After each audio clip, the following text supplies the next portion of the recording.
हे guys welcome back to the another video of government job channel. तर guys आजच्या व्हिडिओमध्ये जिल्हा परिषदच्या उर्वरित संवर्गाच्या परीक्षा कधीपर्यंत होणार आहेत या संदर्भात एक महत्त्वाची माहिती समोर आलेली आहे। त्याविषयीची माहिती आपण या व्हिडिओद्वारे जाणून घेणार आहोत।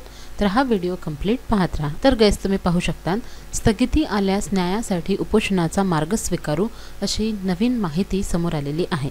राहिलेल्या परीक्षा ह्या लवकरात लवकर घेऊन नियुक्त्या द्याव्यात असे सुद्धा म्हणणे सर्व परीक्षार्थ्यांचे आहे।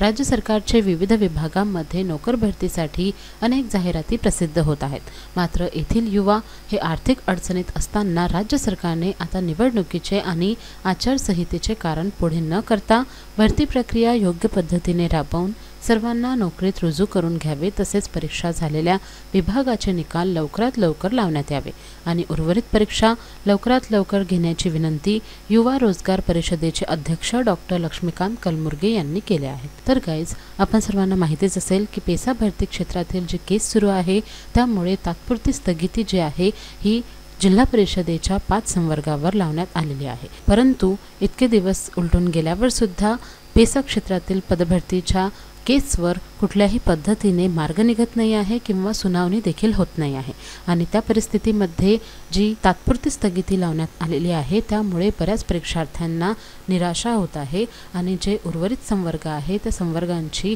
परीक्षा होऊन त्यांचे निकाल सुद्धा डिक्लेअर करण्यात येत आहेत। परंतु जे 5 संवर्ग जिल्हा परिषदेमधील आहे ज्यामध्ये ग्रामसेवक, आरोग्यसेवक, आरोग्यसेविका अशी महत्त्वाची पदे आहेत, तर या पदांची लवकरात लवकर परीक्षा कंडक्ट करण्यात यावी, कारण की लवकरच आचारसंहिता सुद्धा लागणार आहेत। आचारसंहितेसंदर्भात जे महत्त्वाचे परिपत्रक आहे ते सुद्धा प्रसिद्ध करण्यात आलेले आहे, ज्यामध्ये माहिती देण्यात आलेली आहे की आचारसंहितेदरम्यान कुठल्याही पद्धतीने नवीन पदभरतीची जाहिरात येऊ शकत नाही किंवा एक्झाम्स, मुलाखती किंवा निकाल सुद्धा लागू शकत नाहीत। परंतु परीक्षांच्या संदर्भात जर अगोदरच वेळापत्रक निघालेले असेल तर अशाच परीक्षा ह्या त्या आचारसंहितेच्या काळामध्ये घेण्यात येऊ शकतात। परंतु इतके दिवस झालेले असताना देखील स्थगिती जी आहे ही उठवली जात नाही आहे आणि परीक्षा ह्या कंडक्ट न केल्यामुळे बऱ्याच परीक्षार्थ्यांना चिंता होत आहे।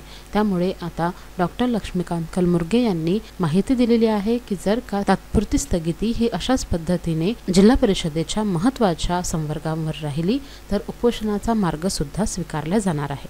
आदिवासी विकास विभाग, MIDC, जिल्हा परिषद, पुरवठा निरीक्षक आणि इतर विभागाच्या परीक्षा ह्या राहिल्या आहेत। तर नवीन जाहिरातीमध्ये कारागृह विभाग, नागपूर वैद्यकीय विभाग, महाराष्ट्र प्रदूषण नियंत्रण महामंडळ, महावितरण, भाऊसाहेब हिरे शासकीय वैद्यकीय महाविद्यालय आणि सर्वोपचार रुग्णालय, धुळे गट ड पदाची जाहिरात, सोलापूर, लातूर, पुणे महानगरपालिका आणि इतर विभागाच्या जाहिराती ह्या आल्या असून या विभागांच्या परीक्षाही राहिलेल्या आहेत। तसेच निकाल लावण्यात आणि परीक्षा घेण्यास दिरंगाई करत राहिले तर आचारसंहिता लागायला वेळ लागणार नाही, तरी महाराष्ट्र शासनाने लवकरात लवकर निकाल लावण्याची अत्यंत गरज असल्याचे म्हटले आहे। महाराष्ट्रातील परीक्षार्थींच्या वतीने युवा रोजगार परिषदेचे डॉक्टर लक्ष्मीकांत कलमुर्गे यांनी विनंती केली आहे। त्याचबरोबरच जिल्हा परिषदेचे वेळापत्रक पण लवकरात लवकर जाहीर करण्याची विनंती पण यामध्ये करण्यात आली आहे। शेतकऱ्यांच्या आत्महत्यासारखे सुशिक्षित बेरोजगार आत्महत्या सत्र सुरू व्हायला वेळ लागणार नाही। असे जर सुशिक्षित बेरोजगारावर महाराष्ट्र शासन अन्याय करत असेल तर आंदोलनाचा आणि उपोषणाचा मार्ग स्वीकारावे लागेल। स्वतःला हक्क मिळवण्यासाठी आणि अन्यायाला विरोध म्हणून आम्ही शांत पद्धतीने उपोषण करू, असा महाराष्ट्रातील परीक्षार्थ्यांच्या वतीने युवा रोजगार परिषदेचे डॉक्टर लक्ष्मीकांत कलमुर्गे यांच्या वतीने इशाराही देण्यात आलेला आहे। तर गाइज लवकरात लवकर ह्या परीक्षा कंडक्ट करण्यात याव्या, कमीत कमी वेळापत्रक तरी प्रसिद्ध करण्यात यावे अशी माहिती यामधून देण्यात आलेली आहे। आता ज्या पद्धतीने एक एक करून जिल्हा परिषदेचा निकाल लागत आहे त्यावरून एक माहिती कळत आहे की लवकरच वेळापत्रक येण्याची शक्यता आहे। जर का वेळापत्रकासंदर्भात कुठलीही नवीन अपडेट समोर आली तर ती मी तुमच्यापर्यंत सर्वात अगोदर पोहोचवणार आहे। म्हणून जर का तुम्ही माझ्या चॅनलवर नवीन असाल तर लवकरात लवकर चॅनलला सबस्क्राईब करून ठेवा। त्याचप्रमाणे गाइज 30 जानेवारीला पेसा भरती केस संदर्भात न्यायालयामध्ये सुनावणी होण्याची शक्यता आहे। जर का त्या दिवशी सुनावणी झाली तर होऊ शकते की या तात्पुरत्या स्थगितीबाबत कुठला तरी निर्णय घेण्यात येईल आणि त्याबाबतची अपडेट मी सर्वात अगोदर तुमच्यापर्यंत पोहोचवणार आहे। तर गाइज जर का सुनावणी झाल्यानंतर ही स्थगिती उठवली गेली तर लवकरच परीक्षा ह्या कंडक्ट केल्या जाऊ शकतात।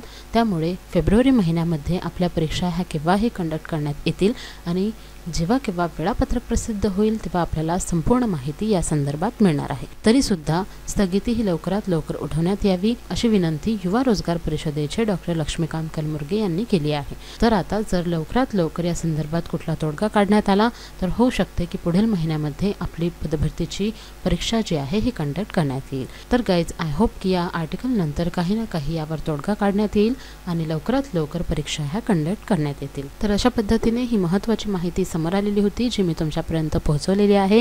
आय होप की तुम्हाला या व्हिडिओमधील माहिती आवडली असेल। जर का तुम्हाला हा व्हिडिओ आवडला असेल तर व्हिडिओला नक्की लाईक करा, शेअर करा आणि जर का तुम्ही माझ्या चॅनलवर नवीन असाल तर लवकरात लवकर चॅनलला सबस्क्राईब करून ठेवा। Thank you all.